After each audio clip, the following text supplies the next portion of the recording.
because that's what actually moves us as humans, right? We follow leaders who are relatable to our pain, relevant to our goals. And then the question becomes, all right, well, how do you do that?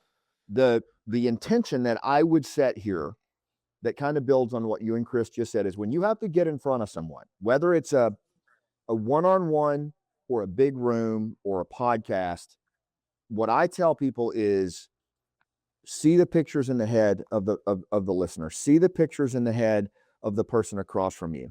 And if you want to get more specific, what's their pain? What's their goals? What's their pain? What's their goals?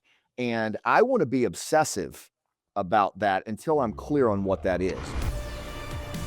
This is Coming Up Clutch with JR, helping the world's best in sports, entertainment, and business make winning a lifestyle. What's up? It's JR, and welcome to another episode of Coming Up Clutch. Today, we're bringing in two heavy hitters into the conversation. Two men who've led at the highest levels in two completely different arenas, yet both have mastered one of the most underrated skills in life and leadership. That's owning the room. I'm talking about retired Lieutenant Colonel and former Green Beret Scott Mann and third-generation entrepreneur and business strategist Chris White. Scott spent over 20 years serving our nation in the U.S. Army Special Forces, running high-stakes missions in Colombia, Iraq, and Afghanistan. And since retiring, he's become a master of human connection. He's teaching businesses and community leaders how to lead like Green Berets through their organization. He's also a playwright. He's an actor, and he's a New York Times bestselling author of Operation Pineapple Express, a gripping account of the real-life mission to rescue Afghan allies after the U.S. withdrawal. Chris, on the other hand, he's been in the trenches of entrepreneurship for over 25 years, helping over 140 companies and hundreds of leaders break through the noise and build businesses they actually love to run. He's the founder of the Micro Business Academy and co-author of the Clarity Field Guide. Simply put, if you're stuck in your business or your leadership, Chris is the guy you want in your corner.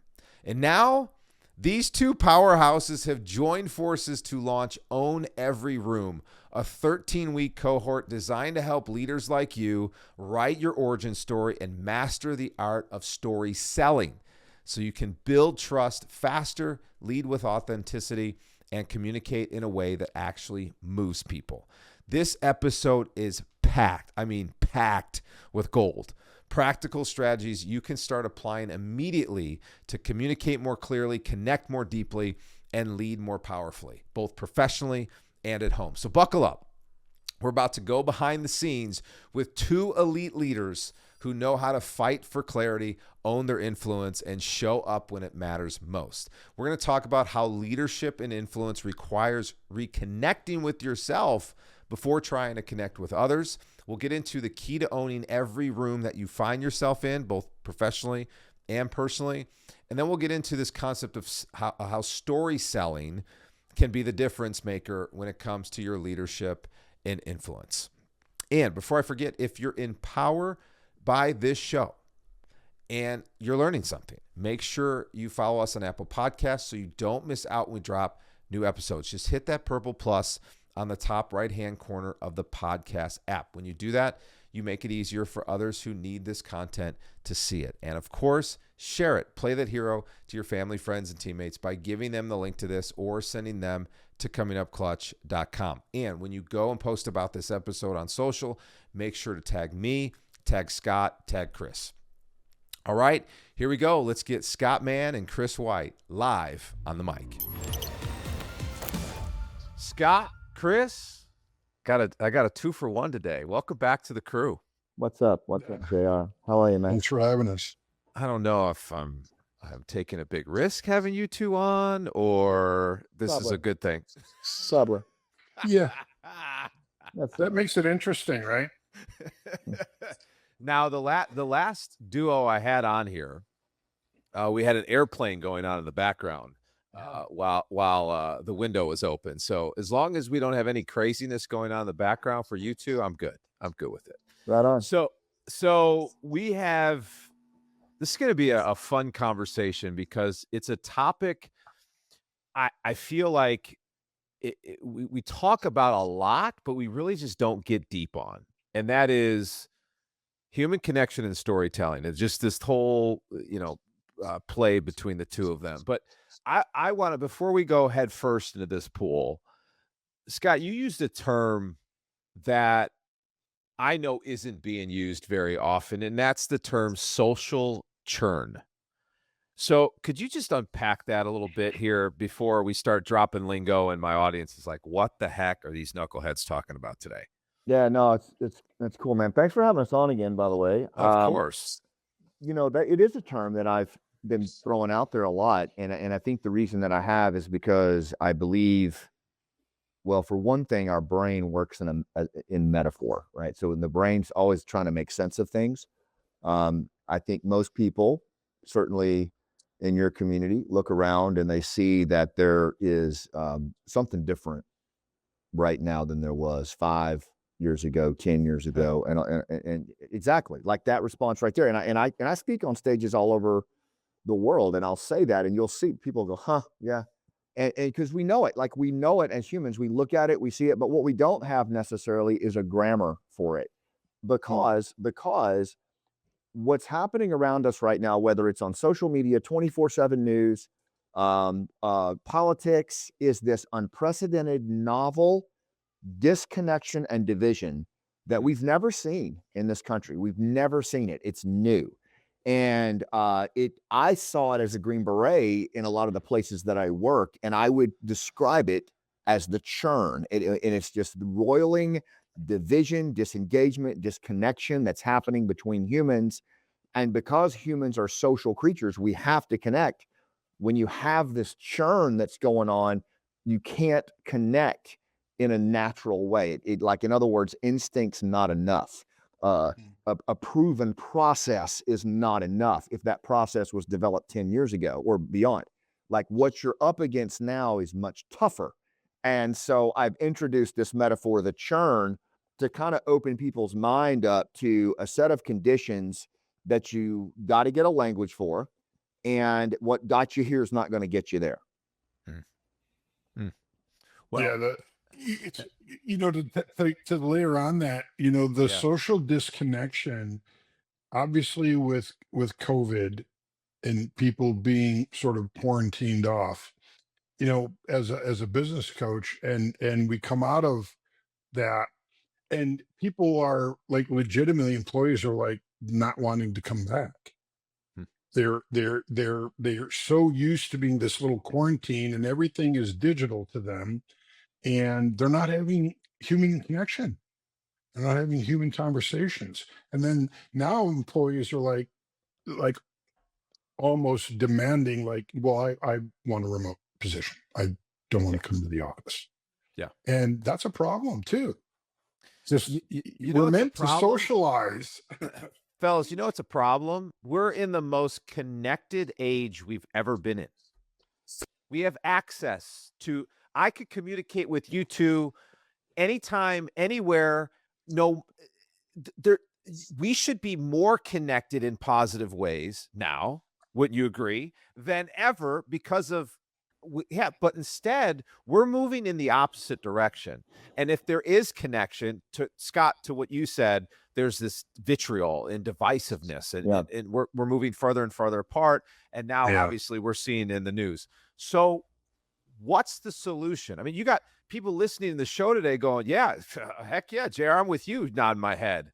Yeah. It's kind of messed up right now. But you Yeah. know what? I still need to show up and get on a phone. Mhm. I still need to show up with my team. I still need to sell myself, sell my product, influence the marketplace, influence sports. Yeah. How do we do that in this world today? Right. Right. Yeah. Scott, if you remember, but way back when Gino Wickman kind of paired us together, and I remember early on our relationship, I had we were talking about weekly meetings for his in his organization with his senior leadership team, and I remember asking Scott, I'm like, how did you do this on the battlefield? How did you keep people, your team, focused and calm in those situations? And so it'll be. I've heard this conversation, and Yeah. it's a good one. It's interesting, Chris. I guess we're putting the microphone back to you, Scott. But you know what's interesting, because my world of human performance, I go right to the neuroscience, and I think of what you were saying, Scott. It's like this whole churn. Well, when an athlete or an executive, whatever, has this stuff just playing out in the subconscious, and all this stuff's just churning in the background from past experiences, past performances, whatever, and it's not being dealt with, there's a lot of retreating going on. Yeah. There's a lot of, I'm going to take my ball and go to the corner, Mm-hmm. or I'm just going to be pissed off at everyone else around me. I mean, there's no transition into the next thing. It has a very similar feel to it. Yeah. I'm curious, does it, am I making the right connection here? Is For it sure. a good parallel? Yeah, for sure. I mean, you see it everywhere. It is a primal response that we have when this happens. We go primal. We have a primal response. And what's interesting about it is typically a primal response, if it's instinct in the times that we live in the modern world, it's inappropriate. It's inappropriate for the situation that you're in. In other words, if you watch someone's anger nowadays, they show their teeth and they speak of a political opponent or someone that believes differently than them on an issue with the contempt normally reserved for one's enemies, right? That is not an appropriate response. And that's why I'm saying this is so novel and new. I can remember one time I was sitting down talking to a business owner. They had just done an acquisition, and I was pretty new out of the Army at this point. And they were describing the behavior that was going on with the acquisition and how, the group that they had just acquired, they just could not get through to them. It was almost like they were undermining what was happening with the acquisition and like they didn't want it to work. And I was like, they don't. And they said, excuse me, what was that? And I was like, well, what's happening is that's just tribal behavior. That's what tribes do. When you throw tribes together, if you don't bridge across that, that's going to be the response. It's a natural human response. And so we started just kind of, and what struck me in that moment, JR, was like, wow, like they've never had a conversation, these business owners, about in groups and out groups and how humans behave in that way. And it really started me down a path 12 years ago of going, all right, like you said, you have to close the deal. You have to make the sales call. You have to help your teenager through what she's been through at school. Like there's no getting around that, right? Even though the times have changed. But what I'm saying is, what we have to understand is as humans, we haven't changed in 250,000 years. We're still just well-dressed Neanderthals. We have a primal response to the circumstances around us, and that response is going to be ancient. And so if we don't understand what the response is and how we actually, show up, then basically it's going to be an inappropriate response. And that's just happening everywhere you look nowadays. Someone knows that they've got to get on a sales call, and the last 3 sales calls have gone terrible. And so they automatically, they start going into a trance state, a sympathetic state of fight, flight, or freeze. Tension starts to manifest in the body, and they don't even realize in that moment that just diaphragmatic breathing can release that tension, and they can show up and connect. So I guess what I'm saying is, for my money, I believe we've got to, if you're doing anything client facing, I think we've got to get a better understanding of what I call the human operating system and how it operates under tension and pressure. And we're not doing that right now. Yeah. And the my teams, they have to be willing to be vulnerable to do that. Like, put it up on the board and let's talk about it, because we have to face it. We can't ignore it. Right? We're not going to run. We're not going to take our ball and run to the corner. We're going to figure this out, and we're going to do it as a team, because we got to move through it. Yeah. And what I'd say, JR, too, to that, just to kind of close the loop on that, just because I know some people hear this and they're like, okay, soft skill training, touchy-feely, kumbaya stuff. But what I would just offer is, I mean, I was a Green Beret for my entire adult life, right? And by definition, what Green Berets do is they get dropped into undergoverned at-risk areas that are full of churn by design, and they go in with 12 and they come out with 12,000, right? And the way they do that is by building social capital, human connection, in places where it doesn't exist, and then mobilizing those collectives to fight back from the inside out, right? It is a lethal skill set built on relationships. And what I try to tell people, so if I'm talking to you, for example, about a client facing endeavor, and I say storytelling or active listening, where that's coming from for me is that for me was born out of a situation where typically myself or one of the Green Berets I train is sitting across from an elder in rural Afghanistan who is really pissed off, looking at you through furrowed brow, has a cup of green tea to the right and an AK-47 to the left. You don't know which one they're going to reach for. And the only thing that's going to get them to reach for that cup of tea is the rapport that you can build in that moment right here, right now. And so we had an innate need over the last 20 years to, like you said, get into the neuroscience of it. What is rapport? What is social capital? What is storytelling as it affects the brain? And it was after that when I got home and I started talking to buddies who were doing mergers and couldn't close deals. And I'm like, wow, that's the same churn that I faced over there. It just dresses a little better. But what was missing, JR, was the deep sense and understanding of the human operating system in the hands of those business owners, implementers, and that kind of thing. So that's what Chris and I are trying to change in the game right now. All right. So that's what I want to get to. How are you? I think you answered the first question. For the listener who's going, well, gosh, here we go, a serial entrepreneur and a Green Beret. They just have the DNA. Is this trainable? Is I mean, obviously the human operating system is the human operating system, but to get better at human connection so you can build rapport within seconds for whatever you need to do, like you said, business, family, sports, it doesn't matter. This is trainable. I'm hearing that from you. This 100%. skill is trainable. Okay.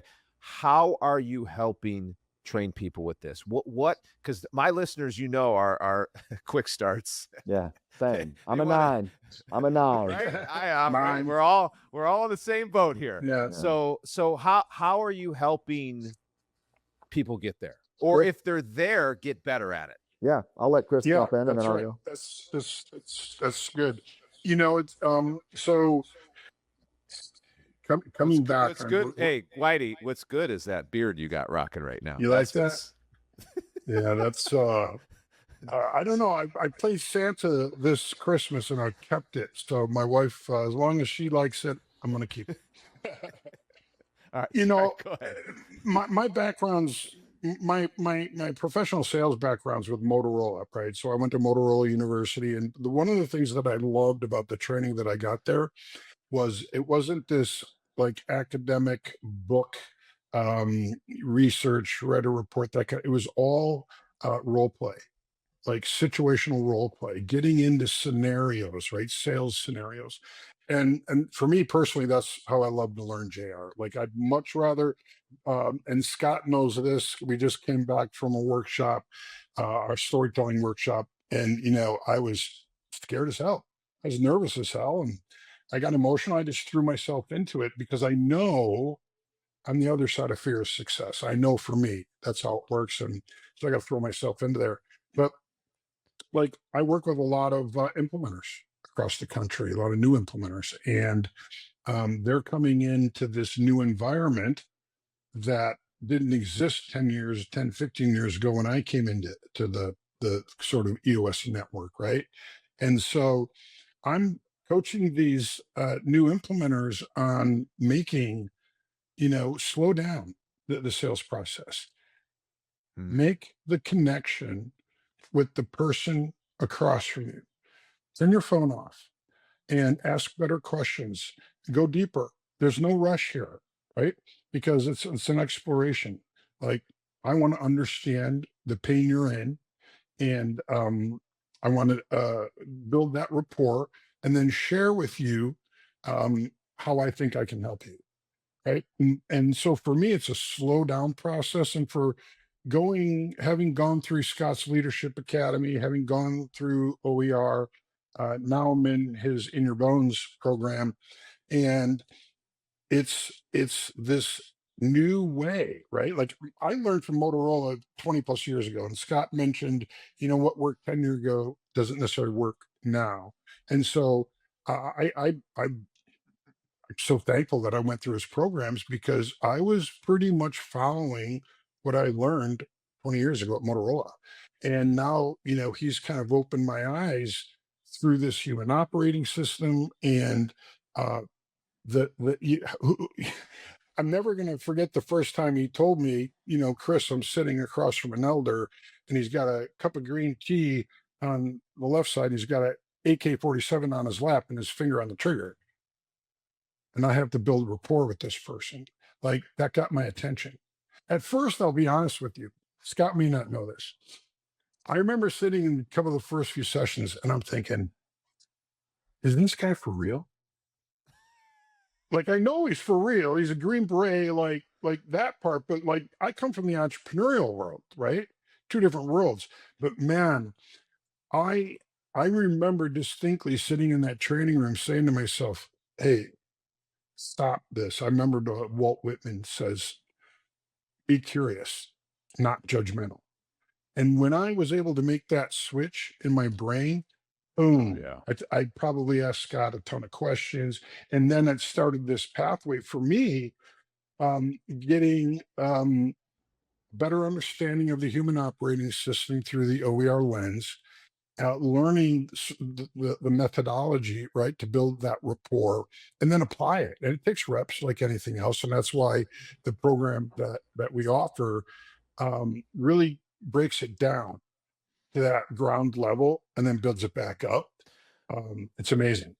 So, Scott, would you say that is step one, is to get out of this judgmental stance, if you will, and go to a more curiosity stance? Because it's really easy in today's world with the vitriol and the social media and the political divide to your first move is judgment.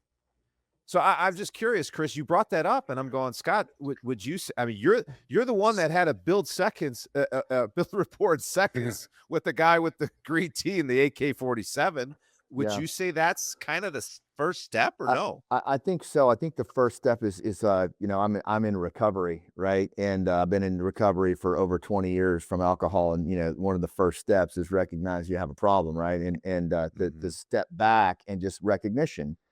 And one of the things that I put in my book that I just cranked out in October, it's Nobody's Coming to Save You, and I talk about um, the human operating system as an iceberg. And where I'm going with this, JR, to answer your question is, so if our human nature is an iceberg, right, and the tip of the iceberg is above the waterline, and that's the part that you can see, that's the part where we live, work, and play. It's our sales pitches. Sure. It's all of the business meetings we have, our cash flow. It's getting the kids to soccer practice and binge watching Yellowstone. Like it's all the things that we do in our daily life, and it feels all encompassing. But below the waterline is the rest of the iceberg, and it's a massive, massive, thing.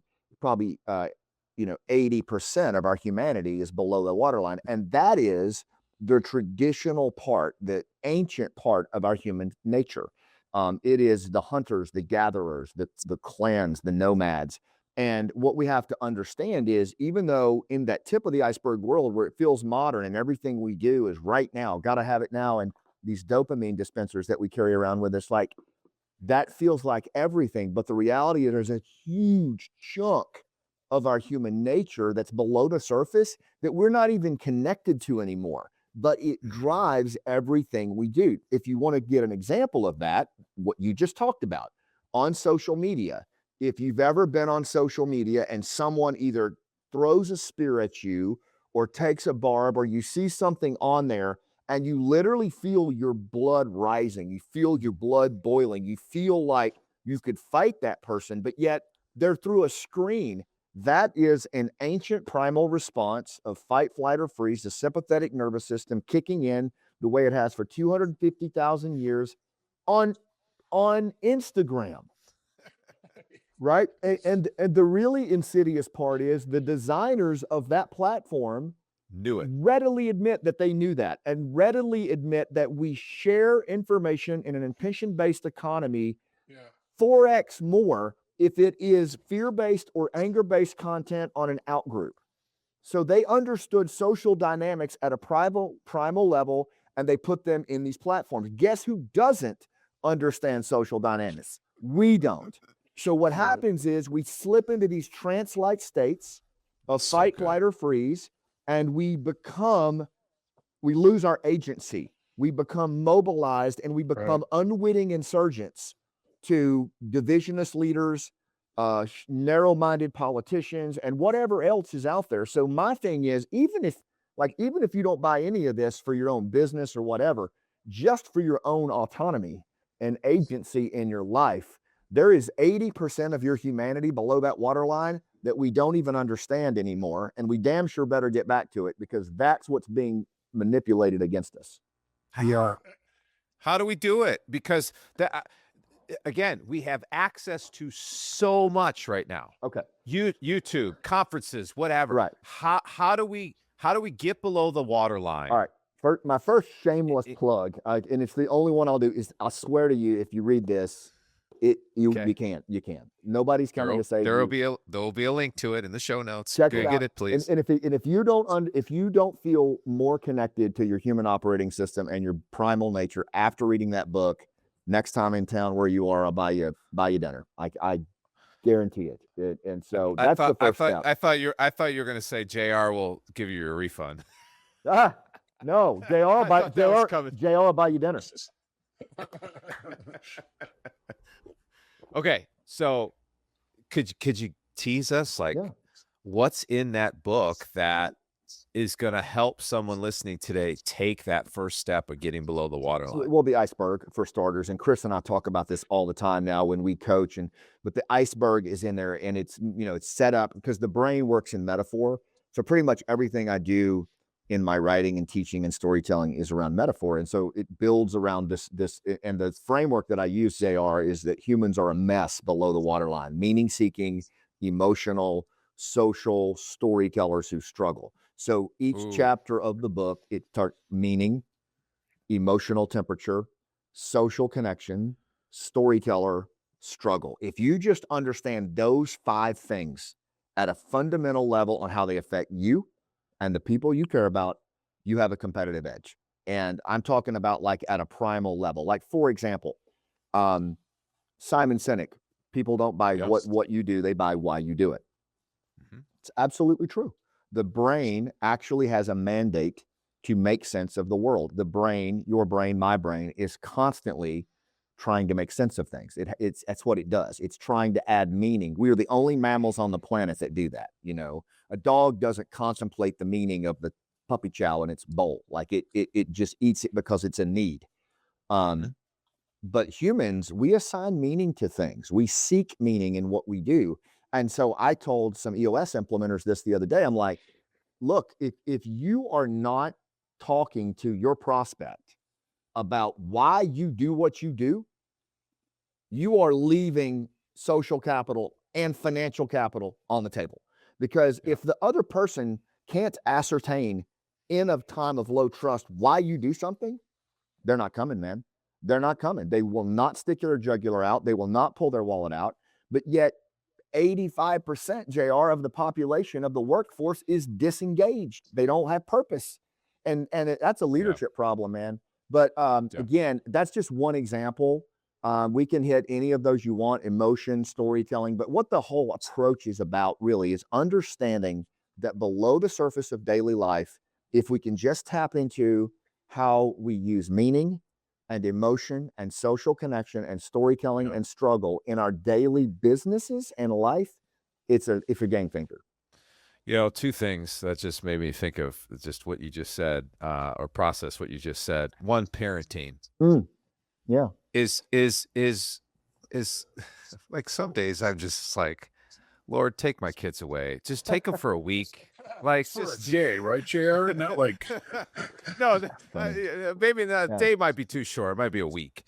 But when I ask my son to do something, or my daughter, or whatever, what's typically the first, and it's something they don't want to do. What's typically the first thing they'll say after I tell them to do something?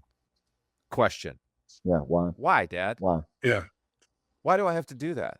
So it's a fundamental principle. Yep. We are after the why. Always. And then I think about just in our daily lives. I'm trying to, and I grasped this years ago. Fortunately, I had great mentors who helped me see this. We are an influencer no matter what we do. Yep. Sure. We tell stories no matter what we do. That's how we go to movies. Yep. And the struggle piece you mentioned, Scott, and Chris, I know you and I have talked about this offline as well. It's like no one was attracted to me because of all my accolades. My business started taking off as soon as people found out about my struggles. 100%. There you go. There you go. 100%. Okay. So you're talking about storytelling but you coined the word, and I don't know if it was you or not, but I just learned it from you, story selling. I feel like, and this is why I don't attend a lot of conferences, and I'm very selective, because I feel like I go to conferences or I go to a presentation or whatever, and it's just people talking to me. They're just telling. They're not sharing life with me. They're not giving me an experience. And I'm bringing this up because this literally was last week. My sister's going to her annual company law firm conference or whatever, retreat, whatever you want to call it. And she's like, "Hey, bro, I got to do a presentation with one of my colleagues, and it's about networking." She's like, "What you got?" So I'm like, "Okay, how long do you got?" That's my response. But no, this is because I want to unpack Own Every Room, because I also love the branding there, Own Every Room. And this is not to toot my own horn. This is me kind of connecting dots here. So many times I've gone into rooms, conferences, keynotes, what have you. And a consistent piece of feedback I get is, JR, you own the room. JR, you knew the room. You read the room. And when I was talking to my sister, I said, "Hey, so here's the deal. I got the best idea for you, and it has nothing to do with what you're going to present." I said, 4-1. She goes, 4-1? What the hell are you talking about, 4-1? I said, tell all your young attorneys when they go into the networking room or they go into something where they need to meet people, whenever they meet someone, ask them 4 questions before they say anything. So good. So good. And literally, I said, Kathy, you could, my sister's name's Kathy, if you haven't figured that out. I said, if you just train around that and then let them role play, I said, there's 30 to 45 minutes right then and there, because that role play is going to challenge the piss out of them. Yeah. So how do we make this transition to presenters and tellers? Let's say we got over the iceberg hump. We understand the human operating system. We're learning more about human connection. How do we make this shift from tell to tell stories, share struggles, and be more of a story seller instead of a storyteller? Right. Well, I will tell you from my own personal experience, Jarrett, and Scott knows this. For me, it was vulnerability, and it was as I was working through my origin story with my teammates in Inner Bones and the other leaders. I was able to dig deeper, and my story was really more. I thought it was about suffering, but it wasn't. It was something else, and it took a turn. And so, what I needed to do first, and this is a little bit kind of going backwards to below the waterline. It starts with clarity, and you have to have. I needed to have identity clarity. Who am I? Like, right? Who am I? That's a fundamental question. And mentally, physically, spiritually. So I needed to dig deep and deal with, those snakes in the head, as Scott calls it. and just get them out, right? And that allows you to move forward. So for me, it started with identity clarity before I could ever get out there. Now, in conjunction with that, in one of my SaaS companies, I had made a leadership mistake. I had a programmer who didn't follow my direction, and I gave a demo, and then the stuff that I wanted in the software wasn't there. And being the hot-headed Irishman I am, I came out of that meeting and I called him up, and I did not ask him 4 questions. I asked him one. What the hell are you thinking? And so anyway, I really lost my cool. And when I was done, because I ran out of breath, to be honest with you, he just said, "Chris, how can you talk to me this way?" And then that fired like a bunch of other stuff that went off in my brain. I went back to my coaches in my network and said, expecting to hear everything that was wrong from the other person, it was me. Yeah. And that led me down this path to reading a book by Tim Spiker, The Only Leaders Worth Following. And I got exposed to like 77% of leadership's misunderstood. It's not about what you do, it's about who you are. And one of the issues that I had was I wasn't necessarily self aware. Now, my dad was an entrepreneur, built 2 companies. I'm the eighth of 8 boys. I swore I'd never be like my dad, but I had this realization, like, ooh, I'm kind of acting like my old man did back in the day. And I always swore I wouldn't do that. So again, it takes vulnerability. First step is admit you got a problem, but then dive into it headlong. But you need support, you need structure, uh, uh, a methodology, and that's what OER is. It takes you step by step along that process that takes you from just being that transactional crank amount phone calls, building no rapport, right? Just trying to close a deal as quick as you can, to all of a sudden where you're asking more questions, right? God gave us 2 ears and 1 mouth for a reason, right? Listen twice as long as you talk. So all good stuff. But I've found, for me, in order to make that first leap, I had to deal with me first, and I had to get really super clear on my identity. And I'll say, If that makes sense. No, that makes a lot of sense. And by the way, when these guys are saying OER, it is own every room. on everything. And Chris, I know Scott, I want to hear what you have to say about this. But Chris, I even take it 1 step further. I say, sometimes knowing who you are from an identity standpoint, it's not enough. Sometimes you have to know who you're becoming. Because if you know who you truly want to become, it's sometimes easier to act out through that guy versus the guy who's in the room currently. Yeah, that's I really just- good. I've found that I'm saying everyone is different, but this is why when I do identity work with my players and my executives, I hit who you are and who you're becoming, just in case in times of emergency, the who you are is not cutting it. Because I'm still trapped in my current self and not who I ultimately want to become. Great point. Dr. Benjamin Hardy wrote a book, Personality Isn't Permanent. You have all these assessments out there that tell you you're this, you're that. Even we all said we're 9 quick starts, right? If you ask Dr. Hardy, he'll tell you Enneagram is the only one really worth using. But it's Scott, what were you going to say? You were going to piggyback on this. Yeah, I was just going to say, I'll go back to because you asked, like, when you have to present, when you have to, reach people, how do you do that? And I go back to that elder sitting there, tickling the trigger of his AK with a cup of tea. Like, in that moment, I not only have to know who I am, I have to know who he is, right? I have to know who he is. So when you hear me say own every room, it has a very transactional connotation, and it's kind of a play on words for that reason, because I do think it perks people's ears up in the commodities business and the services business. Like, they hear that and like, oh, okay.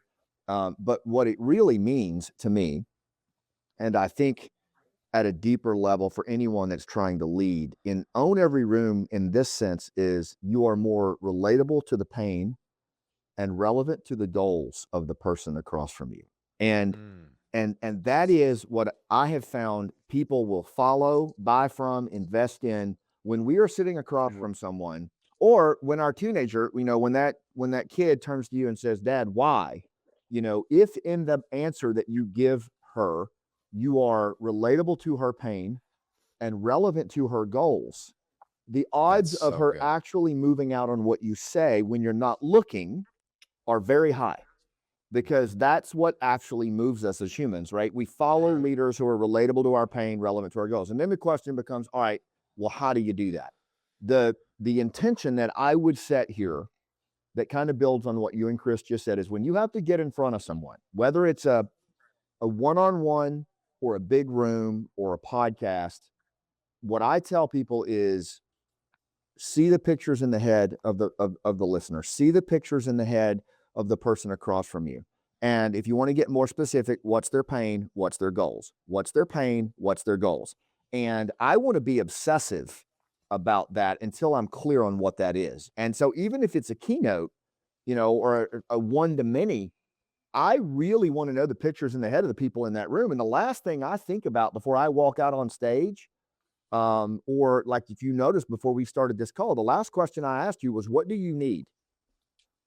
Because I want that to be my last conscious thought before I get in front of someone, is, what do they need? Because when we do that, we just present differently. We're not worried about how we're doing. We're not worried about how we're being judged. We're worried about what the other person needs, and it accelerates trust and rapport. So, I mean, and there's a lot more to it, but from just like, if it was a move that if I was going to make that was right now, it would be that. It would be pictures in their head, pain and goals. And I want to be relatable to the pain and relevant to the goals. And if I just do that, everything else will sort itself out. So good. It's funny you brought that up, the whole, what do you need, JR? Part of me was caught off guard by you asking that. Do you know how many podcast episodes I've done? Sure. Over, I don't know. This might be episode 340 something. I don't know. I no offense, Chris, but I think, Scott, you're the first person who asked me that before the episode. That's the reality. But think about it. Like, I felt heard. I felt understood. I felt appreciated. You know what I'm saying? Yeah. So think about how that even influenced my behavior on this podcast. Yeah. It added an extra fuel to my fire. It does. And it really, as long as it comes from that place of just, pure, like pure discovery. And I really do. That is the intention I set for myself before I do anything, even with, and especially with our kids and our spouses. This is where we blow it off the most, but it's the greatest opportunity for practice, right? If we can, because we're going to mess it up, but we can practice this. And so here's 3 questions that I would say, Chris knows these well, but 3 questions you can ask yourself before every high stakes engagement. And again, this could be with your children. It could be with a client or a prospect or a teammate. Before you go into the engagement, who am I? And you actually say this out loud.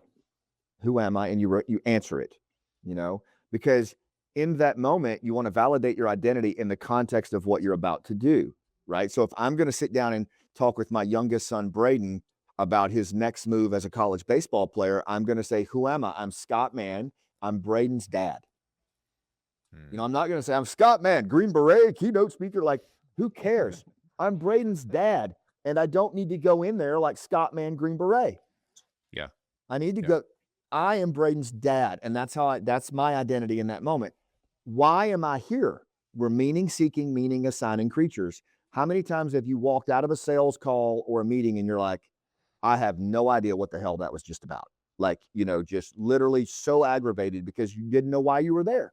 And we do it all the time. So I want to reaffirm the purpose by which I am walking in that room.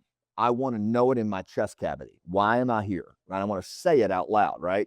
And then the final question I want to ask and answer is, what does he need from me? And I want to say that, because now my last conscious thought was not what I hope I do well. I hope this works out. It's what he needs. And when you walk in the room, your physicality will reflect that was your last conscious thought.